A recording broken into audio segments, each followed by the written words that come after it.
여러분 안녕하세요. 오늘은 관광지 브랜드 관리에 대해서 공부하도록 하겠습니다. 관광 브랜드가 과연 어떤 의미를 갖는지, 그리고 일반적으로 관광 브랜드는 이 구체적인 것과 상징적인 것으로 이루어져 있는데 각각 어떤 차이가 있는지, 이 관광 쪽에서 브랜드는 실제적으로는 심볼과 슬로건으로 구성이 되어 있습니다. 그래서 그 내용을 좀 살펴보도록 하겠습니다. 먼저 브랜드가 어떤 의미인지 한번 살펴보겠습니다. 브랜드의 원래 의미는 라틴어로 각인시키다 그런 의미이고요. 피라미드 벽돌의 사형 문자에서 기원한 것으로 이렇게 알려져 있습니다. 이집트 벽돌공이 자신의 이름을 벽돌에 새겨서 이거는 이 벽돌에 관해서 내가 책임진다 그런 어원을 가지고 있다고 합니다. 현재의 의미는 그 브랜드라 하면 이제 소비자의 마음에 각인된 그런 어떤 이미지를 얘기하고요. 보통 우리가 자산 그러면 이제 브랜드 자산, 브랜드 파워 이렇게 많이 얘기를 하는데 자산 그러면 일반적으로 자본과 부채로 이렇게 구성이 되어 있죠. 그런데 브랜드 자산은 일반적으로 자본이나 부채에 포함되지 않은 부의 자산으로 이렇게 얘기가 되고 있습니다. 다시 말하면 자본과 부채 외에 별도로 형성된 그런 자산이라는 뜻이 되겠습니다.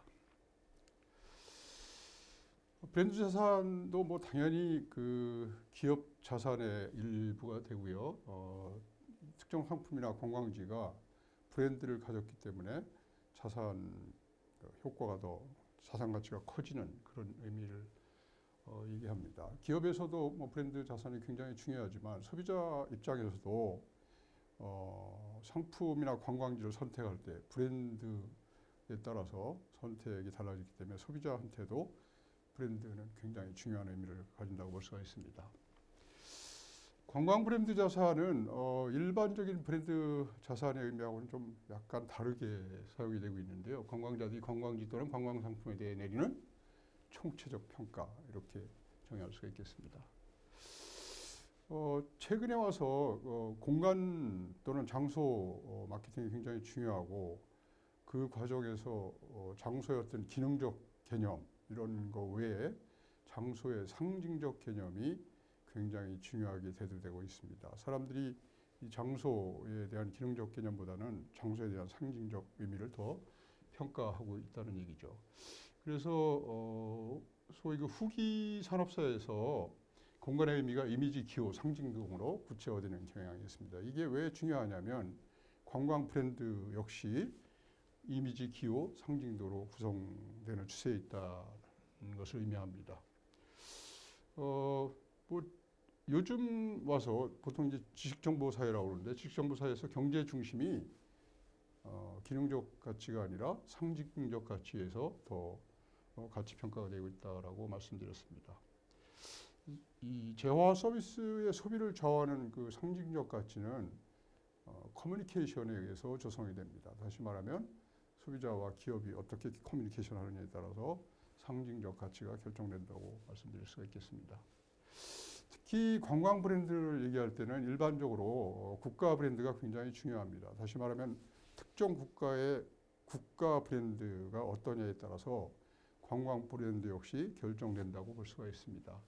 한 국가의 그 국가 브랜드는 한 국가의 자료환경, 국민, 역사, 문화, 전통, 정치, 뭐 경제, 사회, 뭐 제품과 서비스 이런 게 모두 총망라돼서 국가 브랜드 또는 국가 이미지로 반영이 된다고 볼 수가 있겠습니다.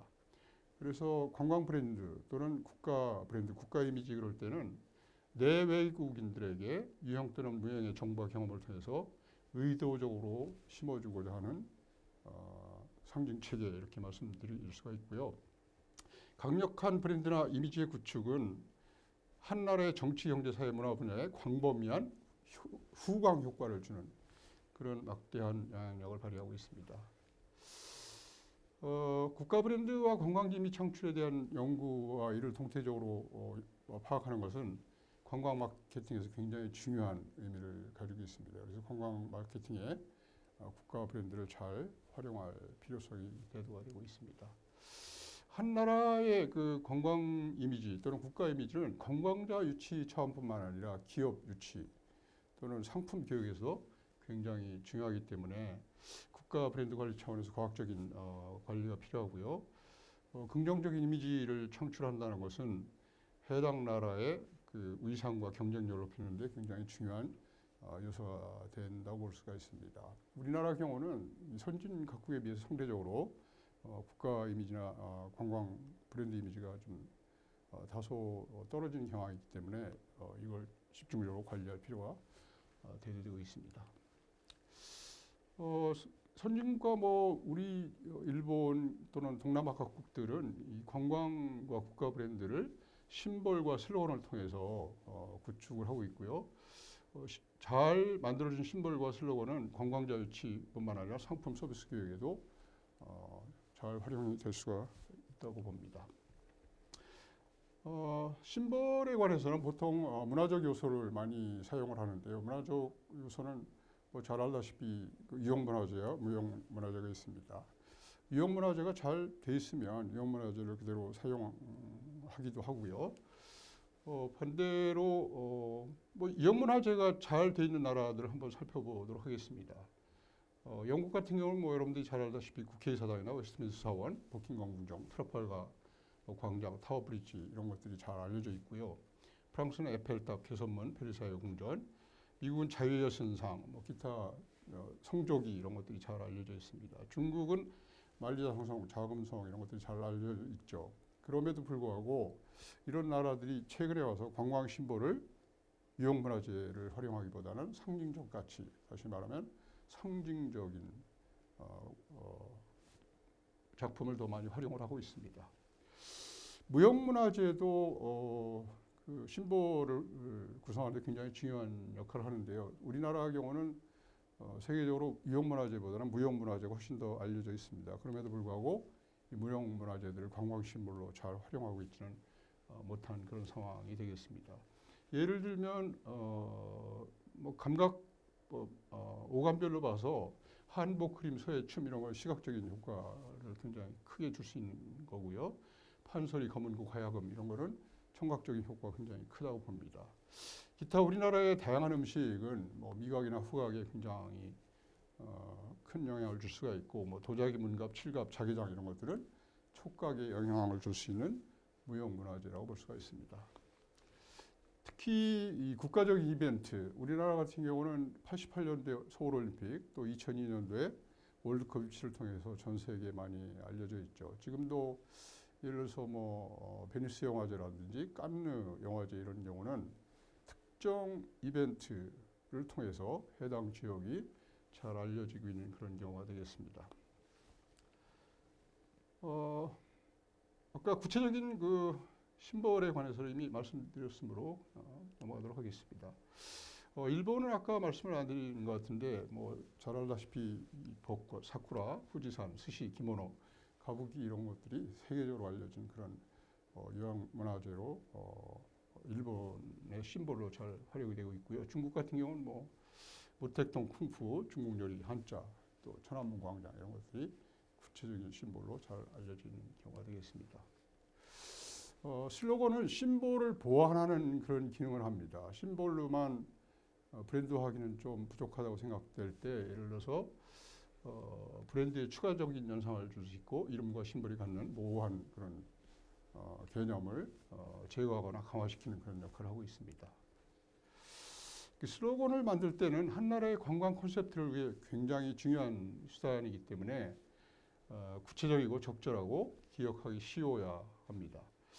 또 슬로건과 국가 이름이 바로 연상, 어소시에이션이라고 보통 그러는데 연상이 될 수 있도록 그렇게 구성이 되어야 됩니다. 우리나라 관광 슬로건이 최근에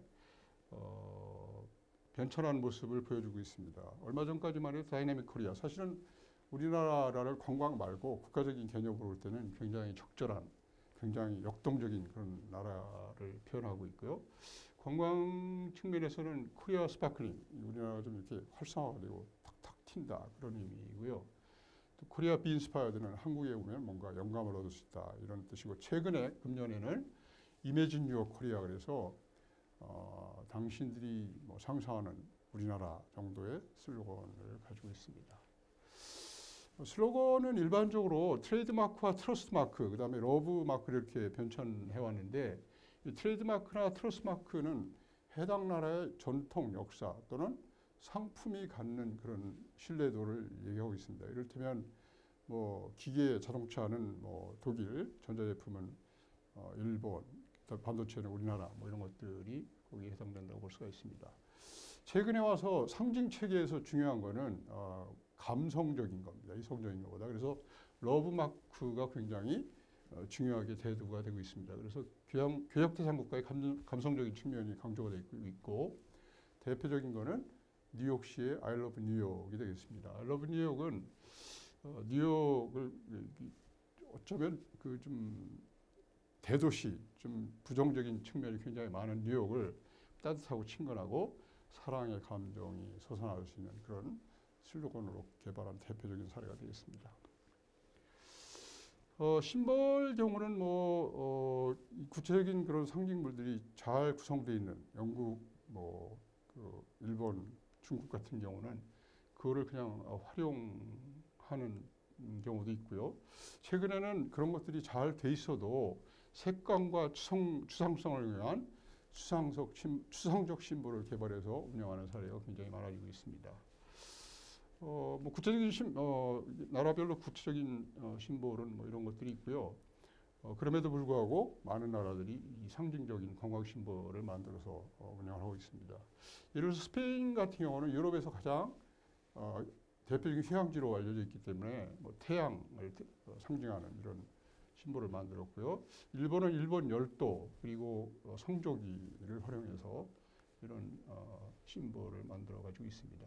이탈리아는 굉장히 많은 그 역사 유물 자원이 있음에도 불구하고 이탈리아 색깔이죠. 아주리라는 색깔인데 이걸 이용해서 심볼을 만들었고요. 호주 경우도 캥거루와 태양을 이용해서 심볼을 만들었습니다.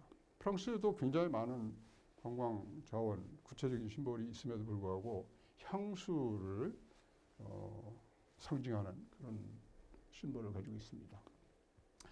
우리나라도 문화관광부에서 10개의 구체적인 심볼을 지정해서 운영한 바가 있습니다.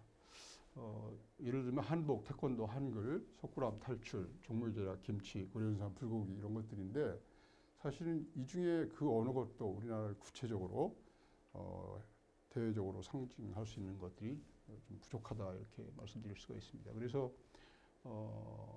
상징적으로 우리나라 경우는 예를 들어서 영어의 코리아를 어떻게 활용하느냐가 우리나라 관광 심볼 또는 국가 심볼에서 굉장히 중요한 역할을 한다고 봅니다. 또 우리나라 그 심볼 슬로건 중에서 아주 성공한 경우가 하이서울인데요. 하이서울은 인사의 하이 그런 뜻도 되고 또 높다는 의미의 하이 그런 의미가 돼서 굉장히 성공한 경우로 볼 수가 있습니다.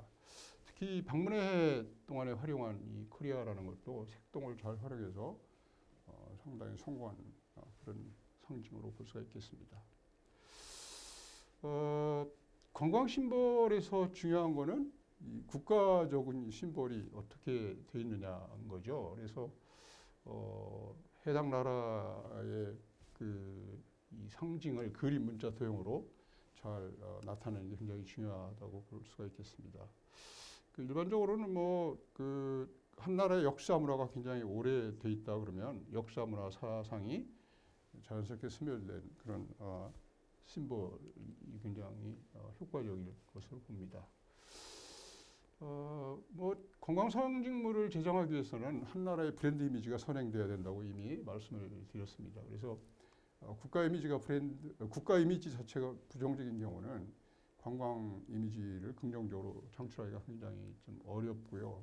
서비스와 재화의 교역에서도 마찬가지라고 봅니다. 그래서 우리나라 같은 경우는 기왕에 특별한 심볼, 또 구체적인 심볼이 상대적으로 좀 약하다고 보기 때문에 영문 코리아를 어떻게 잘 상징화 또는 디자인해서 심볼로 개발하느냐가 과제라고 보겠습니다. 그래서 기왕의 어떤 유형적인 이미지, 브랜드 또는 그런 것들을 가지고 활용하기보다는 새로운 상징 체계를 개발해서 활용하는 게 우리나라 관광 브랜드 또는 관광 이미지에서 굉장히 중요한 과제라고 생각이 됩니다.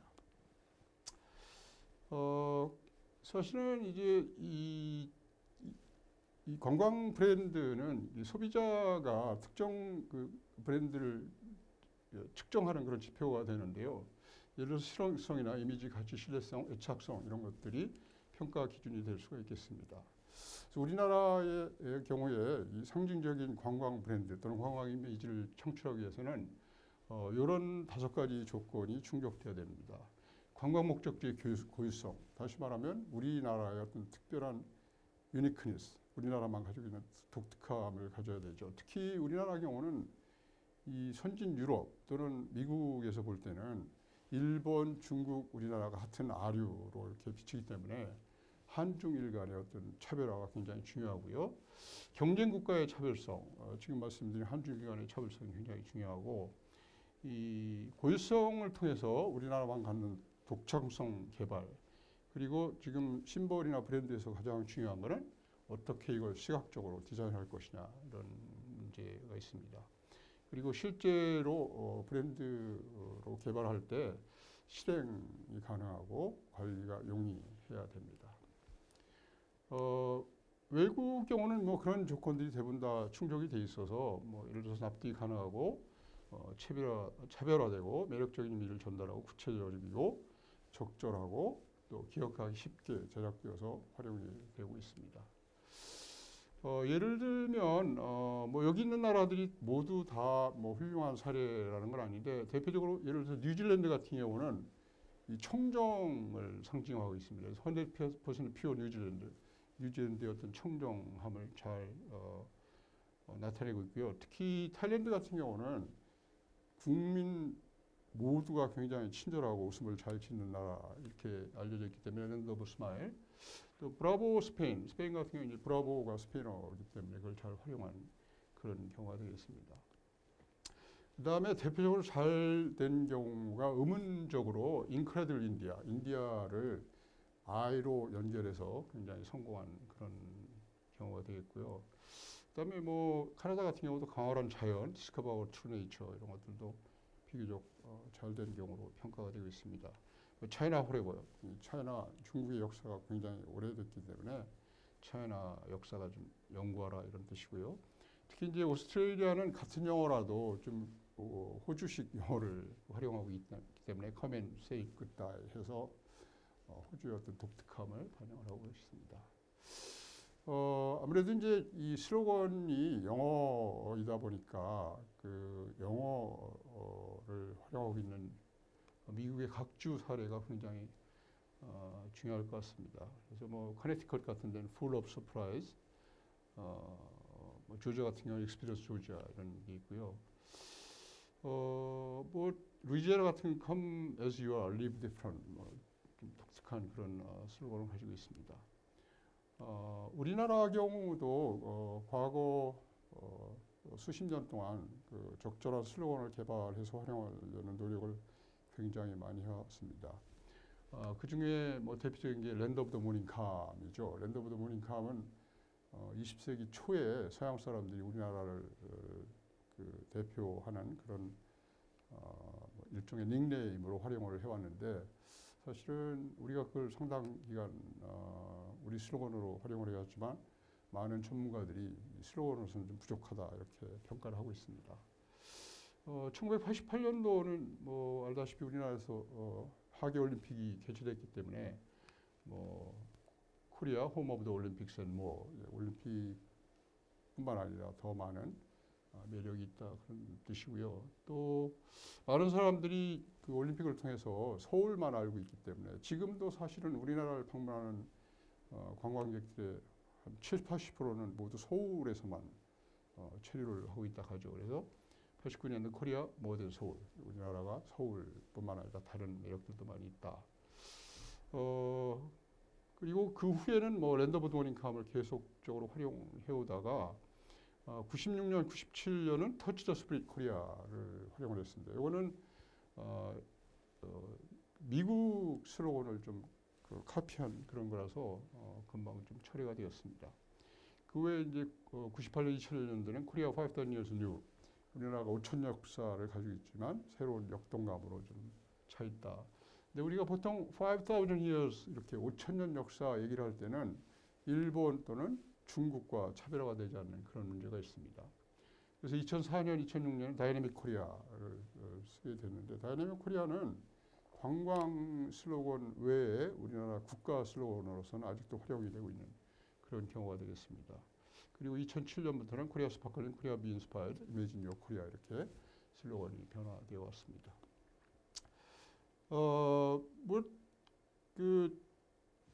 랜드 오브 더 모닝 캄은 아까도 말씀드렸지만 우리나라 사람들이 개발한 게 아니라 서양 사람들이 우리나라를 빗대서 만든 그런 경우를 우리가 좀 활용한 경우고요. 90년대 중반에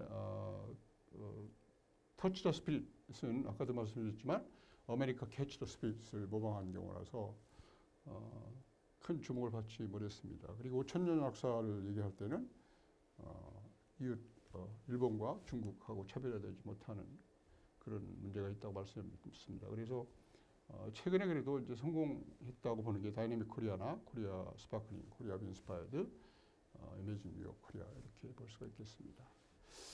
국가적인 차원뿐만 아니라 우리나라 각 지방자치단체에서도 심볼과 슬로건을 많이 활용하고 있는데 여러분 이 그림에서 보다시피 우리나라 지방자치단체들이 모두 영어를 활용하고 있는 겁니다. 근데 우리나라 지방자치단체를 방문하는 주 고객은 외국 사람이 아니라 한국 사람들이죠. 그래서 이렇게 영어를 활용한 것은 좀 잘못된 사례로 평가가 되고 있습니다.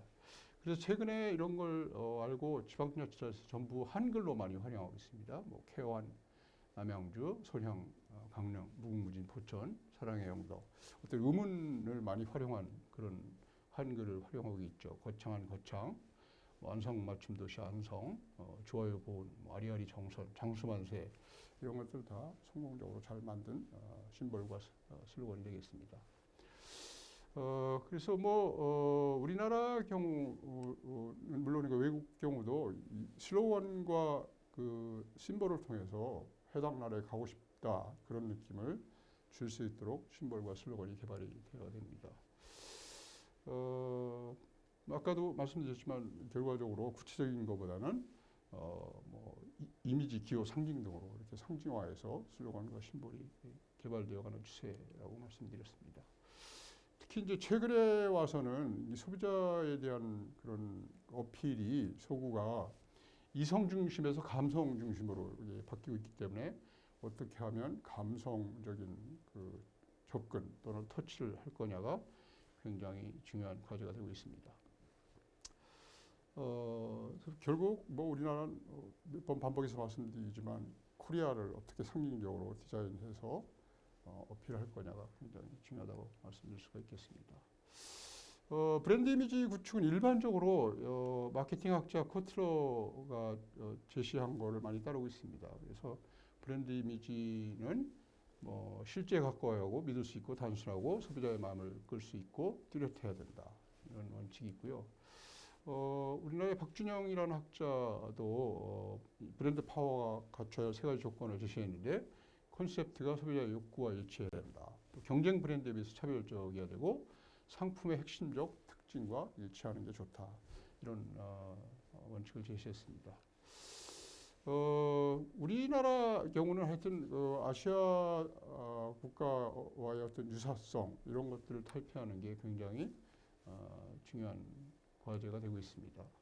그래서 우리나라의 음식, 쇼핑, 문화적 이런 것들을 좀 다른 동남아과 차별화해야 되고 특히 이제 국가 브랜드나 관광 브랜드를 잘 만들어 놓으면 그게 관광객 유치뿐만 아니라 제품이나 서비스 교육에서도 굉장히 중요한 후광 효과를 줄 수 있다고 말씀드렸습니다. 아까 슬로건 문구를 전체적으로 봤는데 많은 경우에 surprising, beautiful, experience 이런 것들은 차별화되지 않는 대표적인 사례가 되고 있고요. 그래서 가능하면 좀 독특한 차별화된 스위스 같은 경우 스위스는 get natural인데 스위스의 어떤 자연 상황을 잘 표현하고 있지만 차별화에는 좀 실패하고 있다고 봅니다. 캄보디아도 랜드 오브 템플 불교 사원이 많은 나라 이렇게 되어 있지만 특별히 이웃 나라 것들과 태국 같은 것과 차별화에는 실패했다고 볼 수가 있죠. 이란 같은 경우는 이제 조금 다른 경우인데 랜드 오브 플라워스 앤 버드 이란은 보통 이 사막에서 석유가 많이 나는 나라 이렇게 우리가 알고 있는데 이거를 좀 차별화했다는 점에서 성공적인 사례로 평가가 되고 있고요. 스페인, 태국, 브라보 스페인, 랜드 오브 스마일도 비교적 잘된 슬로건으로 평가가 되고 있습니다. 아까 말씀드린 디스커버 더 트루 네이처, 100% 뉴질랜드, 인크레디블 인디아 같은 경우는 대표적인 성공 사례로 꼽히고 있습니다. 그래서 관광 브랜드 이미지 컨셉을 결정할 때 대개 요 세 가지 조건, 납득이 가능하냐, 주변 경쟁력 차별화가 되는가, 사람의 마음을 끄는가 이런 세 가지 조건을 거쳐서 컨셉이 일반적으로 확정이 되고 있습니다. 자, 오늘은 관광 브랜드, 관광 이미지 구축에 관해서 공부를 했습니다. 특히 이 선진국의 관광 브랜드들을 전반적으로 한번 검토해 봄으로써 우리나라 관광 브랜드를 어떻게 구축해 나갈 건지를 한번 살펴봤고요. 특히 요즘 그 관광 브랜드의 어떤 세계적인 추세가 자국이 가지고 있는 구체적인 어떤 유형 문화자가 있음에도 불구하고 상징 체계, 공간의 어떤 이미지나 상징적인 그런 체계를 더 많이 활용하고 있다는 걸 알 수가 있었습니다. 따라서 우리나라도 선진 각국 사례와 마찬가지로 관광 브랜드와 이미지를 디자인이나 상징적인 가치를 가지고 개발해야 된다고 말씀드릴 수가 있겠습니다. 여러분 감사합니다.